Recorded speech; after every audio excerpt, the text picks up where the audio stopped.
धन्यवाद सभापति महोदय। महामहिम राष्ट्रपति जी के अभिभाषण में इस सरकार की जो पिछली 10 वर्ष की कथाकथित उपलब्धियां रही हैं उसका बहुत ही विस्तार पूर्वक उल्लेख किया गया और इसीलिए मुझे मजबूर होकर ये बात कहनी पड़ रही है कि किसी भी सरकार का मूल्यांकन 5 बिंदुओं पे होता है।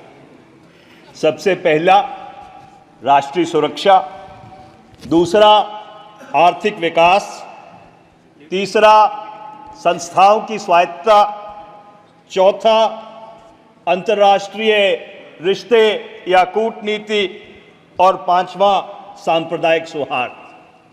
और ये दुर्भाग्यपूर्ण बात है कि इन 5 बिंदुओं पर पिछले 10 वर्ष में जो एनडीए भाजपा की सरकार है वो पूरी तरह से विफल रही है। अगर मैं ये कहूं कि आपने इन 5 बिंदुओं के परकच्चे उड़ा दिए पिछले 10 वर्ष में तो शायद वो भी गलत नहीं होगा। पर इसके ऊपर विस्तृत विश्लेषण करने से पहले मैं एक बहुत ही महत्वपूर्ण विषय की तरफ इस सदन का ध्यान आकर्षित करना चाहता हूं। आज सभापति महोदय 1 जुलाई 2024 है।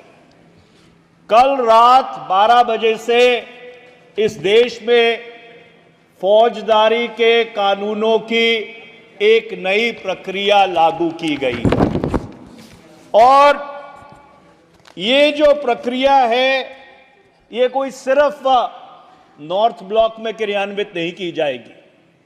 ये भारत के जो 17,380 पुलिस थाने हैं, उत्तर से लेकर दक्षिण तक, पूर्व से लेकर पश्चिम तक, उनमें क्रियान्वित की जाएगी, जिसमें 9,378 थाने भारत के ग्रामीण इलाके में हैं, 4,929 थाने भारत के शहरी इलाकों में हैं और 3,072 स्पेशल पुलिस स्टेशन है।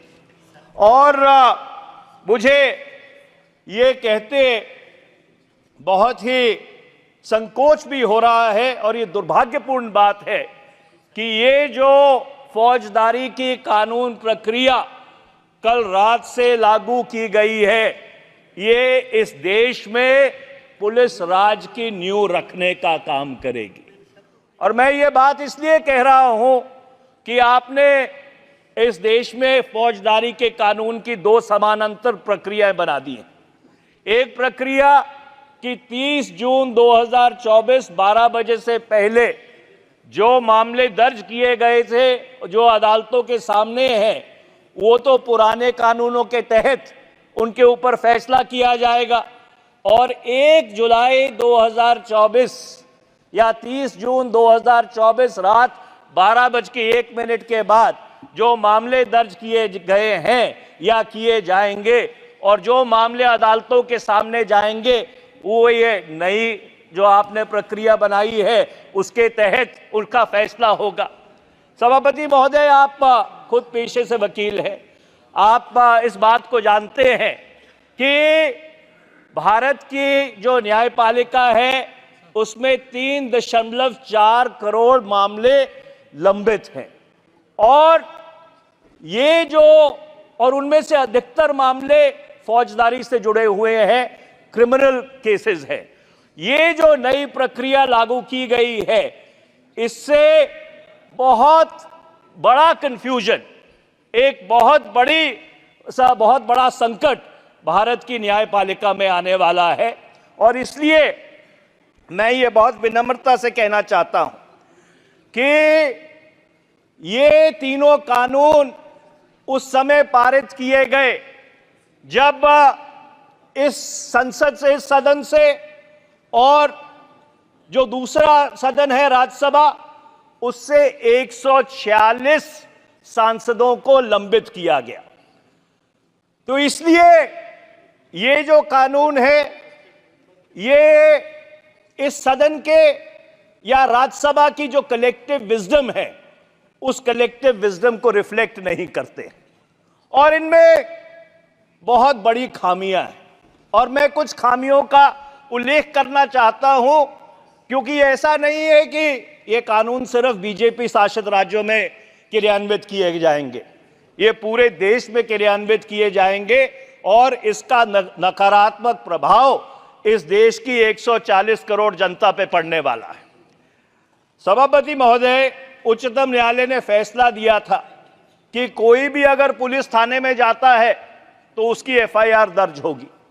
जो नया कानून आया है उसके तहत आपके जो धारा 173(3) है बीएनएसएस की, उसमें पुलिस को ये फ्लेक्सिबिलिटी दी गई है कि जो ऐसे दंड हैं जिसमें 3 से लेकर 7 साल तक की सजा है, उसमें पुलिस एफआईआर दर्ज करे या ना करे, ये उनके विवेक पे छोड़ा गया है।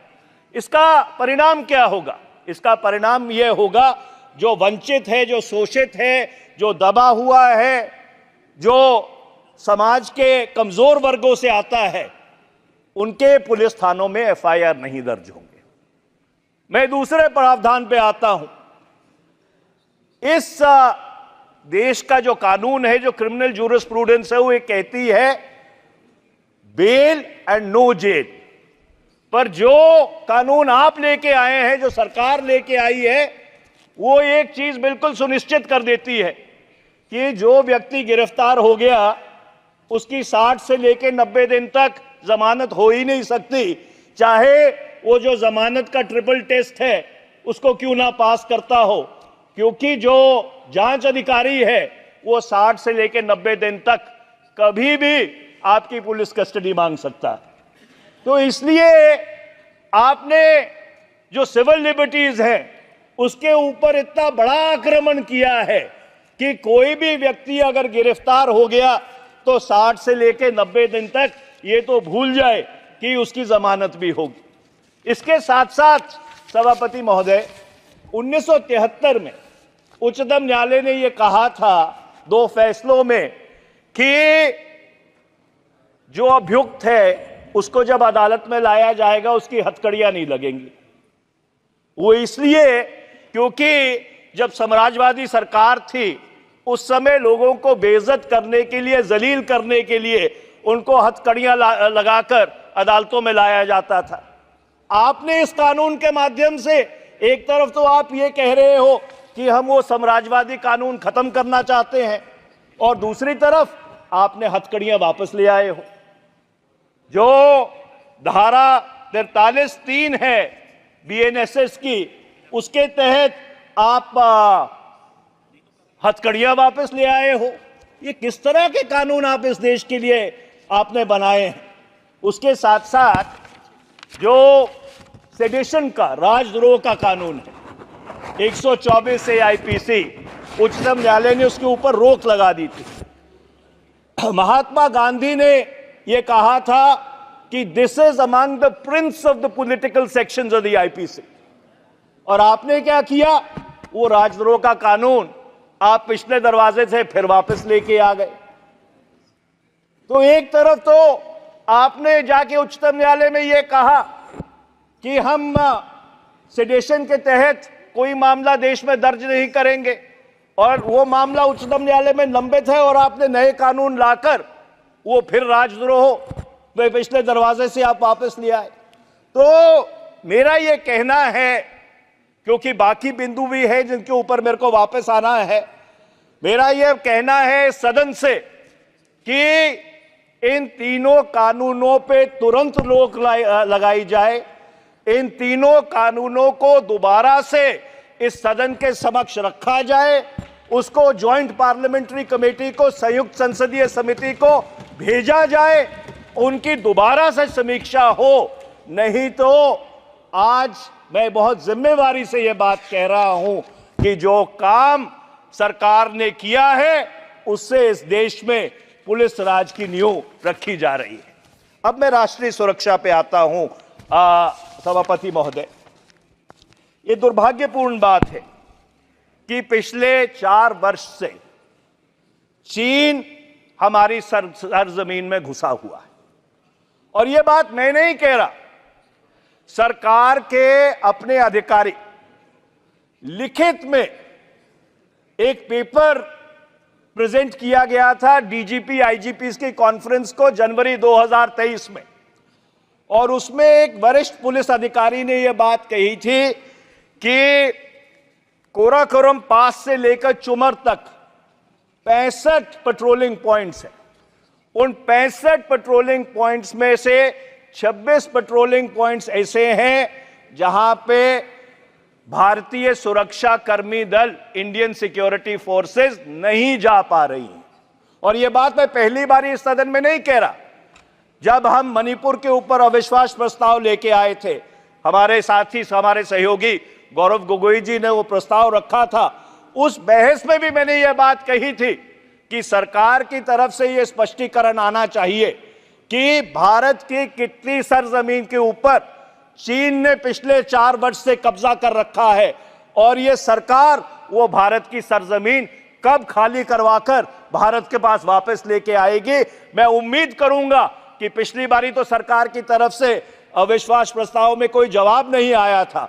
आज राष्ट्रपति अभिभाषण के ऊपर जब 4 वर्ष चीन के उस ट्रांसग्रेशन को हो गए, उस घुसपैठ को हो गए, सरकार की तरफ से यह जवाब आएगा कि कितनी भारत की सरजमीन चीन के कब्जे में है और कब सरकार वो जमीन खाली कराने जाएगी। मैं आर्थिक विकास पे आता हूं। हमारे कई साथियों ने इसके बारे में बहुत विस्तार पूर्वक उल्लेख किया है। सभापति महोदय, अगर इस चुनाव में कोई 2 बड़े मुद्दे थे तो एक था महंगाई और दूसरा था बेरोजगारी। सरकार ये कहती है कि हम 81 करोड़ लोगों को मुफ्त राशन दे रहे हैं। मैं सरकार को याद कराना चाहता हूं कि 2013 में ये यूपीए की सरकार थी जो फूड सिक्योरिटी एक्ट लेके आई थी, और उस समय इनका क्या रवैया था, शायद इनके जो साथी उस लोकसभा में रहे हों वो उनको भली भांति याद होगा। हमको उससे कोई आपत्ति नहीं है। आप 81 करोड़ नहीं, 140 करोड़ लोगों को अगर निःशुल्क अनाज देना चाहते हैं, हमको उससे कोई आपत्ति नहीं है, हम आपका समर्थन करेंगे। पर मैं आपसे पूछना चाहता हूं, रोजगार कहां है? कि पिछले 10 साल में जो आपने भारत के युवाओं से वायदे किए थे कि 2 करोड़ नौकरियां हर साल आप मुहैया कराएंगे, 10 साल में 20 करोड़ नौकरियां बनती है, वो 20 करोड़ नौकरियां कहां है? भारत का युवा आज ये सवाल पूछ रहा है कि हमारे भविष्य के लिए, हमारे रोजगार के लिए, हमारी तरक्की के लिए, हमारी प्रगति के लिए ये एनडीए भाजपा सरकार ने पिछले 10 वर्ष में क्या किया और अगले 5 वर्ष में ये क्या करने जा रहे हैं, उसका माननीय राष्ट्रपति के अभिभाषण में एक शब्द का उल्लेख भी नहीं है, जिससे यह बात बिल्कुल साफ होती है कि ये जो सरकार है वो बिल्कुल it has run out of ideas, वो आइडियाज वहीन है, और इनके पास ना ही कोई कार्यक्रम है, ना ही कोई नीति है कि किस तरह से इस देश में रोजगार पैदा होगा। जो तीसरा बिंदु है सभापति महोदय, वो है संस्थाओं की स्वायत्तता। और हमारे शिवसेना के जो साथी हैं उन्होंने बोलते हुए इस बारे इस चीज का उल्लेख किया था कि कोई भी लोकतंत्र उतना ही शक्तिशाली होता है जितनी शक्तिशाली उनकी संस्थाएं होती हैं, और पिछले 10 साल में जिन संस्थाओं के ऊपर ये लोकतंत्र खड़ा है उसको कमजोर करने की पूरी कोशिश की गई है। उसका सबसे बड़ा जीता जागता उदाहरण ये है कि चुनाव आयोग, जो इस भारत के लोकतंत्र का एक निष्पक्ष आर्बिटर होना चाहिए, उसकी जब आप इलेक्शन कमिश्नर्स की सिलेक्शन करते हैं उसमें आपने न्यायपालिका से एक भी व्यक्ति को नहीं रखा। ये किस तरह की स्वायत्तता है कि प्रधानमंत्री जी रहेंगे, सरकार के मंत्री रहेंगे, पर न्यायपालिका से कोई व्यक्ति उसमें नहीं रहेगा। इससे जो भारत का चुनाव आयोग है और किस तरह से वो चुनाव आयोग के कमिश्नर चुने जाते हैं, उसके ऊपर बहुत बड़ा प्रश्न चिन्ह लगता है। मैं आखिरी बात, क्योंकि आपने घंटी बजा दी है और मुझे ये आदत नहीं है कि उसके बाद मैं अपना भाषण जारी रखूं, पर मैं एक बात या दो बातें कह के अपनी बात समाप्त करूंगा कि जो चौथा बिंदु है वो है सांप्रदायिक सौहार्द। और पिछले 10 वर्ष की जो ध्रुवीकरण की एनडीए भाजपा सरकार की नीति रही है, जिसको अंग्रेजी में कहते हैं keep the temperature on a slow boil, उसका जीता जागता प्रमाण वो है जो पिछले 1 वर्ष में मणिपुर में हुआ। और इसलिए मैं सरकार को आगाह करना चाहता हूं कि इस चुनाव ने एक संदेश भेजा है। जो एनडीए भाजपा की अयोध्या में हार हुई है, उससे एक संदेश भेजा है कि भगवान राम की अगर आप याचना कीजिए, वो तो इस देश को मंजूर है, पर अगर आप धर्म का इस्तेमाल राजनीतिकरण के लिए करेंगे तो वो एक देश को कतई मंजूर नहीं है। और ये बड़ा साफ संदेश इस चुनाव के माध्यम से ये एनडीए भाजपा सरकार को भारत की 140 करोड़ लोगों ने भेजा है। और अंत में मैं अध्यक्ष जी यही एक बात कह के अपनी बात खत्म करता हूं कि वक्त की आंखों ने वो फलक भी देखे हैं, वक्त की आंखों ने वो फलक भी देखे हैं कि लम्हों ने गलती की और सदियों ने सजा पाई है। और दुर्भाग्यपूर्ण बात यह है कि